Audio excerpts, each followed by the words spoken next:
నిన్ను నీవు సంతోషపరచుకోవడం ఈ క్షణం నుండే బంద్ చేయి.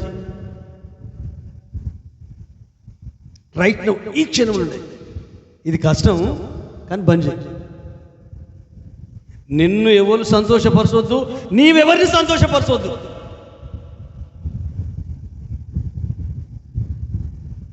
పౌలు ఏమంటాడు? నేను మనుషులను సంతోషపరచగోరితేనా దేవునికి దాసునవుడు అవుటకు కానే కాదు. దేవునికి దాసునే కాదు. నేను మనుషుల దయను కోరుచున్నానా, దేవుని దయను సంపాదించగోరుచున్నానా? సంఘంకి ఎవరి దయ కావాలండి? యోహాను పాస్టర్ దయ కావాలా? సంఘస్థుల దయ కావాలా? కుటుంబస్తుల దయ కావాలా? ఫ్రెండ్స్ దయ కావాలా? ఆత్మీయుల దయ కావాలా? నువ్వు దేవుని దయ కావాలా? మరి దేవుని దయ అంటే మరి ఎందుకంటే మనుషుల కొరకు ప్రాకులాడుతావు? వాళ్ళు మనల్ని గొప్పలు అనుకోవాలనుకుంటాం.